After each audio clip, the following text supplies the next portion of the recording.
Irashaimase! Hello and welcome to Fitaurus Kitchen. I'm your host, Chef Fitaurus. It's time once again for Shoot 'em Up Saturday, and on the menu for this Saturday, we've got Natsume's hidden gem for the Super NES, Wild Guns. So this one's kind of a shooting gallery style shooter, kind of in the vein of Cabal and Sin and Punishment. It's definitely one that's oft overlooked for the Super NES. In fact, it's one that I actually wasn't aware of its existence of till a couple years ago.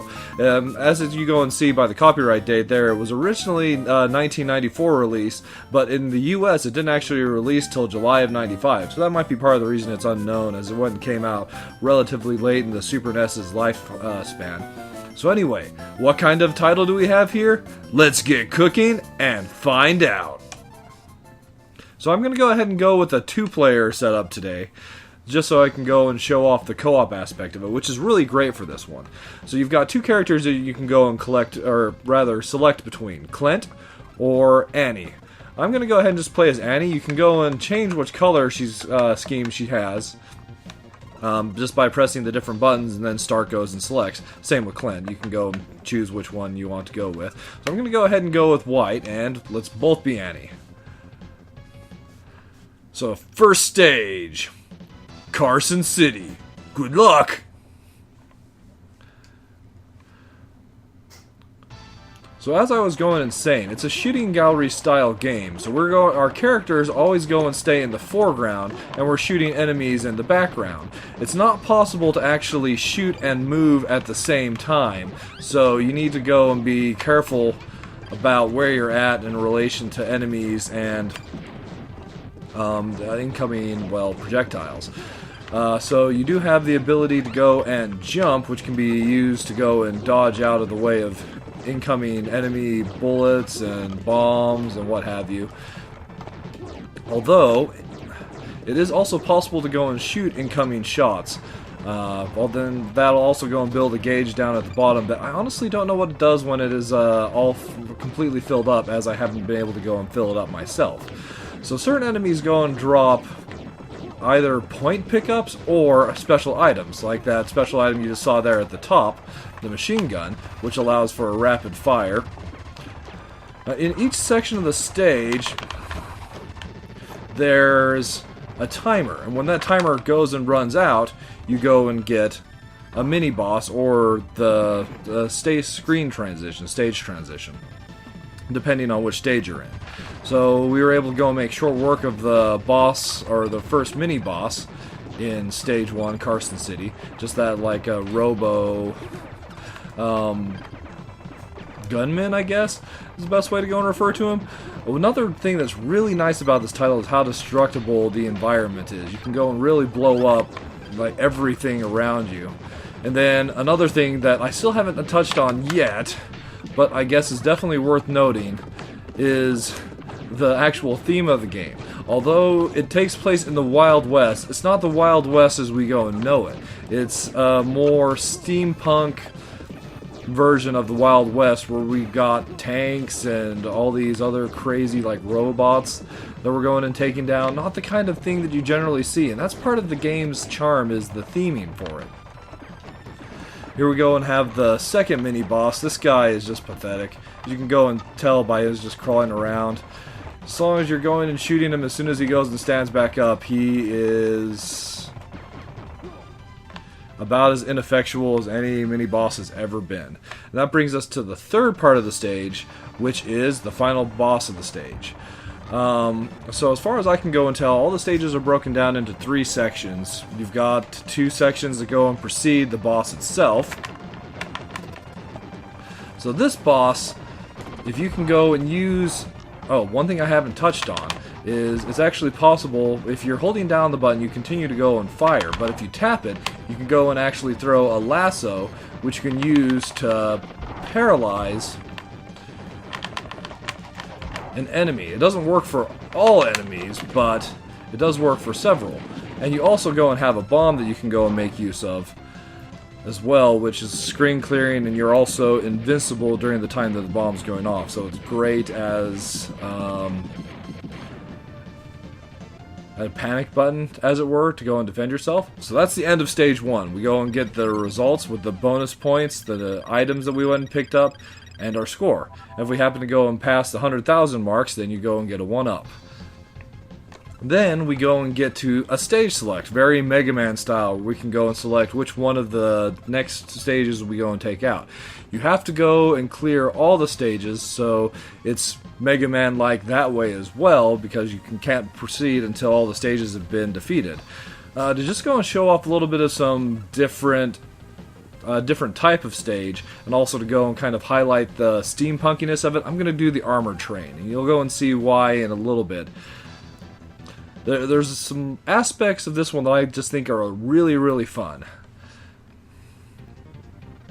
So we go and start off going and riding on, I'm assuming, a truck. You can't really see clearly, but we're going and taking out these enemies that are on these Mad Max style dune buggies, and then these others, they're going and riding these mecha horses. And those armored buff guys going and using a handcart. Yeah, it's definitely bizarre to go and say the least. If we're not careful with these particular train cars, they'll go and actually shoot bombs that'll go and fall from above, going and dealing, well, I guess causing explosions, which are hard to go and dodge. That's another thing to go and bring up. So in addition to the power-ups that you can go and pick up, enemies will go and throw dynamite at you, and if you're quick enough, you can pick up the dynamite and throw it back at them. Once you've picked up the dynamite, it won't go and blow up in your hand. Not very realistic that way, but who's to go and argue too much on that? But in addition to those power-ups, you can also go and get the grenade. There's also a shotgun, a minigun, and there's one that you don't want to get because it doesn't deal any damage, and it's like the pea shooter or something along those lines. I've only gotten that one once, though. It's definitely not the kind of item you want to get in a game where taking down enemies is the difference between life and death. So as we go and move between the sections of the train car, each time we move to a new section of the train, we go and have a fresh timer. So in that way, this stage goes and has technically more than 3 parts, but effectively it does end up going and being 2 parts, as we go and have the desert section before the train itself, and then the boss, which, similar to the mini boss of the second mini boss rather of the first stage, is not really much of a challenge. You'll see when we get there.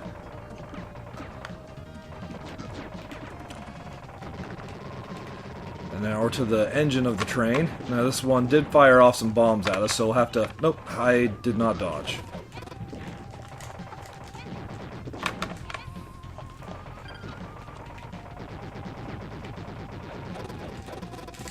They're just going and chucking lassos at us, going and paralyzing us, which, if it's not really firing anything else at us, it's not really threatening, truth be told. We go and blow up the engine. And now we're to the boss of the stage. It's totally a flying cyclops, but missed him. Oh, he took us both out.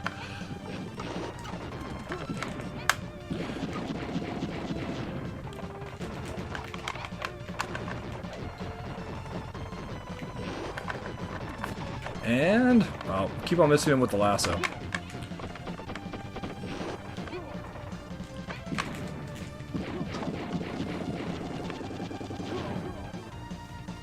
Didn't do it quite as well as I was hoping, but in the end, it's still a pretty easy fight to go and take down. And by going and getting a little bit ahead of myself here, 1-ups on both sides. Going and clearing 2 stages in a row goes and brings us to a bonus stage. And as we go and play the bonus stage, I'll go and pretty much start to wrap up my episode today. So thank you so much for coming out and joining us for Shoot 'em Up Saturday. As always, if you go and have other Shoot 'em Ups that you'd like to go and suggest that I feature on the channel, by all means, go and please leave those in the comments below. So Wild Guns is definitely a really fun title in both its theming and just its execution. Especially if you can go and play it 2-player, I'd highly recommend going and giving it a chance. This bonus stage here if you're interested in just going and playing a more simplistic versus style game, you can go and play the versus mode that you can select from the start screen, and that goes and gives you the shooting gallery style that we're going and playing here. And whoever goes and scores the most points at the end of 3 bonus stage style stages goes and wins. So as always, I want to go and thank you so much for coming out and joining me today for Shoot 'em Up Saturday. I hope you've enjoyed this look at Wild Guns, and I hope to go and see you again next week.